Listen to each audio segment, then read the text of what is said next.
राधे राधे मेरे प्यारे भाइयों बहनों माताओं व बंधुओं, संस्कार की बातें चैनल में आपका स्वागत है। बंधुओं, आज रमा एकादशी के दिन मैं आपको श्रवण कराने जा रही हूँ एकादशी माता की कथा। बंधुओं, हर मनुष्य को एकादशी के दिन एकादशी माता की कथा अवश्य सुननी चाहिए, क्योंकि स्वयं भगवान विष्णु ने कहा था कि हे एकादशी, तुमने मेरे प्राणों की रक्षा की है। अब जो कोई भी एकादशी तिथि को तुम्हारी कथा को सुनेगा और व्रत करेगा, मैं उसके सभी मनोरथ पूर्ण करूंगा। इसलिए बंधुओं, हर मनुष्य को एकादशी के दिन एकादशी माता की कथा अवश्य सुननी चाहिए।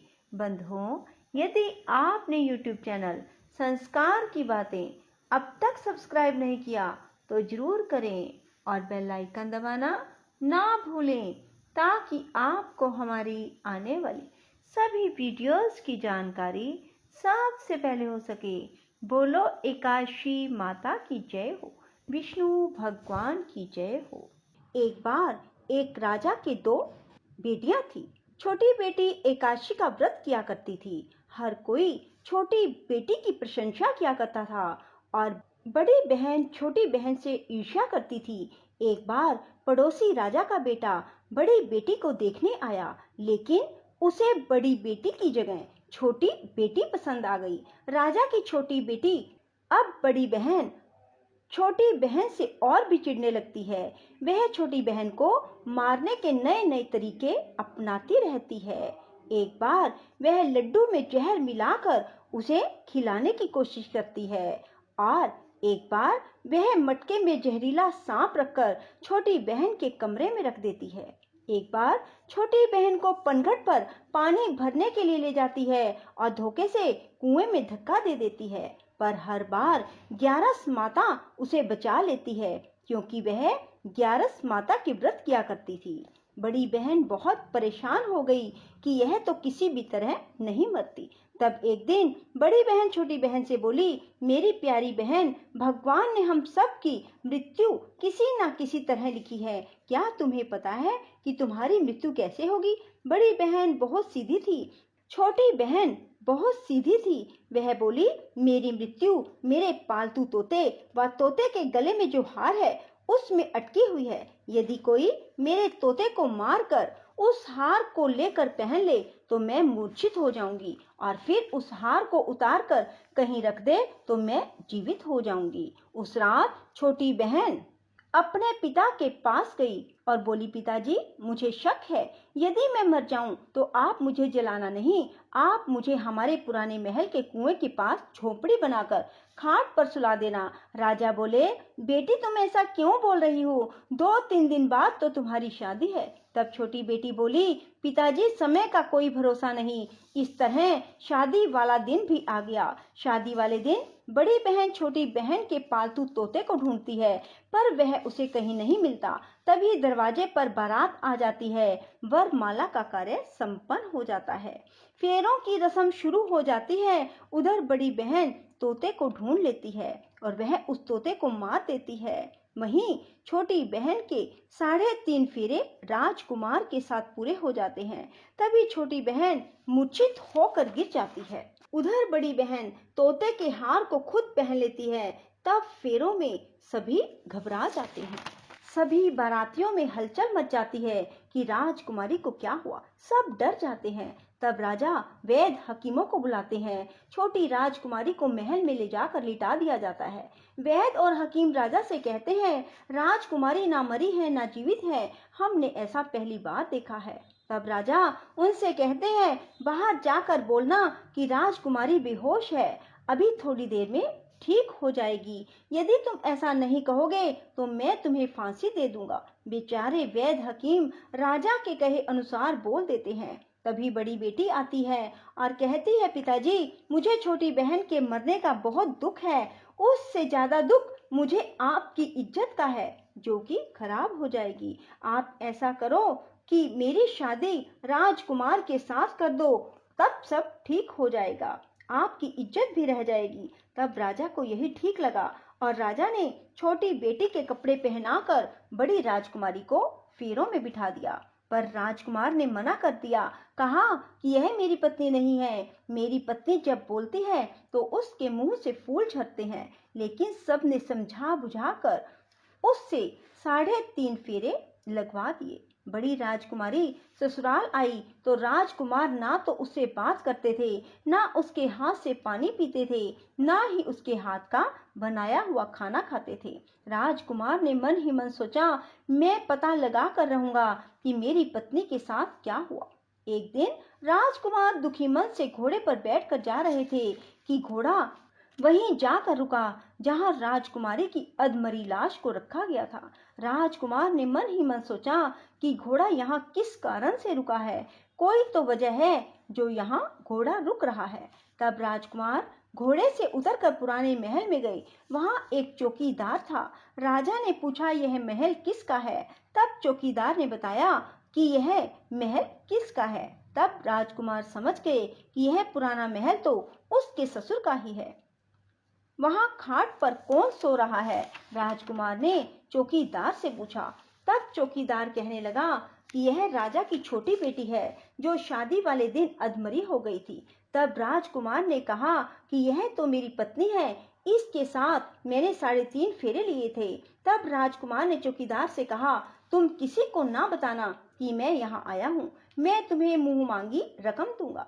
चौकीदार ने हाँ कर दी और राजकुमार खाट के पास गया और बचे हुए 3.5 फेरे खाट के साथ ले लिए। राजकुमार उस दिन वहीं पर रहा और रात को भी वहीं रहा। छोटी रानी रात को खड़ी हो गई। उसने अपने पास अपने पति को देखा तो वह बहुत रोई। राजकुमार ने पूछा, बड़ी अजीब बात है, तुम शादी वाले दिन मूर्छित क्यों हो गई? तुम्हारे पिता ने मेरी शादी तुम्हारी बड़ी बहन से क्यों करवा दी, जबकि मैंने तुम्हारी बड़ी बहन को स्वीकार भी नहीं किया? तब तुम मुझे पूरी बात बताओ। तुम दिन भर तो मूर्छित थी, अब रात को जीवित कैसे हो गई? इसका भी राज बताओ। तब राजकुमारी ने अपने पति को तोते और हार वाली सारी बात बताई।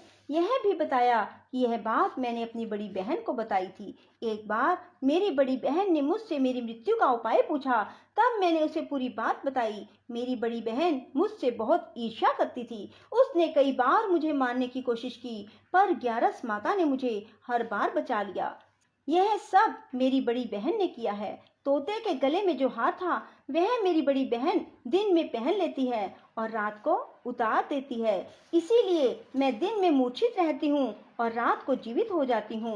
यदि वो हार मुझे वापस मिल जाए तो मैं हमेशा के लिए जीवित हो जाऊंगी। कोई बहन भी ऐसा कर सकती है? अब राजकुमार छोटी राजकुमारी के साथ वहीं दिन बिताने लगे। बड़ी रानी ने दासियों को भेजकर पता लगाना चाहा कि आजकल राजकुमार दिन रात कहाँ रहते हैं, पर उसे कोई खबर ना लगी। उधर छोटी रानी गर्भ से हो गई। एक दिन छोटी रानी ने राजकुमार से कहा, मुझे चाहे बेटा हो या बेटी, रात में ही हो, दिन में तो मैं मूर्छित रहती हूँ। पर एक दिन राजकुमार को किसी काम से बाहर जाना पड़ा और तभी राजकुमारी प्रसव से हो गई। तब उसने ग्यारस माता को याद किया। तब ग्यारस माता स्वयं आकर उसका प्रसव करवाती है। उसके सुंदर पुत्र पैदा होता है। तभी वहां राजकुमार आ जाते हैं। उसने भी ग्यारस माता के दर्शन किए। ग्यारस माता बोली, ये मेरी परम भगत है, और बोली, जब तुम्हारा बेटा 5 वर्ष का हो जाए तब तुम इसे अपनी पत्नी का हार लाकर पहना देना। देखते ही देखते कुंवर 5 वर्ष का हो गया। बेटा युवराज 5 वर्ष का हो गया। तब राजकुमार अपने बच्चे से कहते हैं कि बेटा युवराज, तुम यहीं रहना, माँ की खाट के पास, मैं शहर से काम निपटा कर आता हूँ। तब बड़ी रानी के दास दासी राजा को वहां से आते हुए देख लेते हैं और बच्चे को उठवा लेते हैं। बच्चे के 2 टुकड़े कर दिए जाते हैं, एक टुकड़ा चक्की के नीचे और एक अपने पलंग के नीचे रख लेती है। तब वह ग्यारस माता को याद करती है और ग्यारस माता भीख मांगने के लिए बड़ी रानी के महल में आती है। तब बड़ी रानी अपने दास दासियों के हाथों भिक्षा भिजवा देती है, पर ग्यारस माता कहती है कि मैं तो तुम्हारी रानी के हाथों से ही भिक्षा लूंगी। तब वे जाकर उसे कहते हैं। तब बड़ी रानी खुद उसे भिक्षा देने के लिए आती है। तब ग्यारस माता बिल्ली का रूप बनाकर अंदर जाती है और उसके बच्चे के जो 2 टुकड़े होते हैं उन्हें इकट्ठा जोड़ देती है और उसमें प्राण फूंक देती है और उसे लेकर चली जाती है। राजकुमार कुंवर को लेकर महल में जाते हैं और कहते हैं, रानी, ये बच्चा मेरी दूर के रिश्ते की बहन का है। यदि तुम इसे प्यार से रखोगी तो शायद मेरा दिल भी तुम पर आ जाए। तब बड़ी रानी कुंवर को लाड प्यार से रखती है।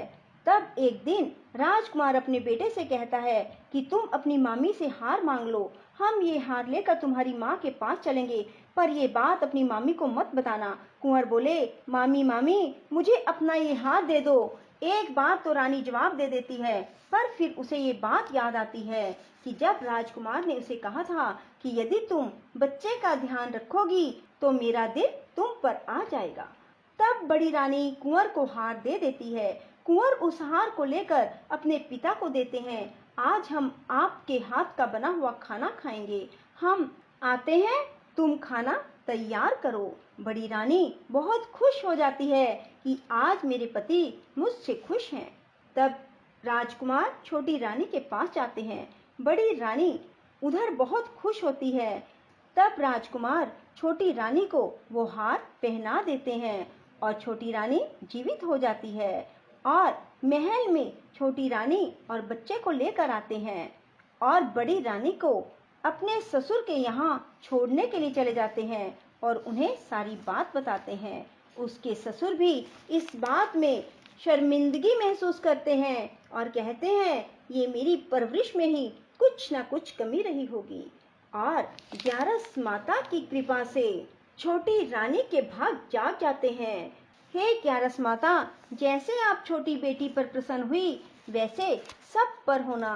कहते सुनते हुंकारा भरते सब पर अपनी कृपा बरसाए रखना। बोलो ग्यारस माता की जय। राधे राधे, जय श्री कृष्णा।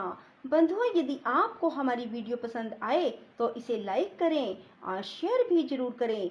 साथ ही हमारे चैनल को सब्सक्राइब करना ना भूलें।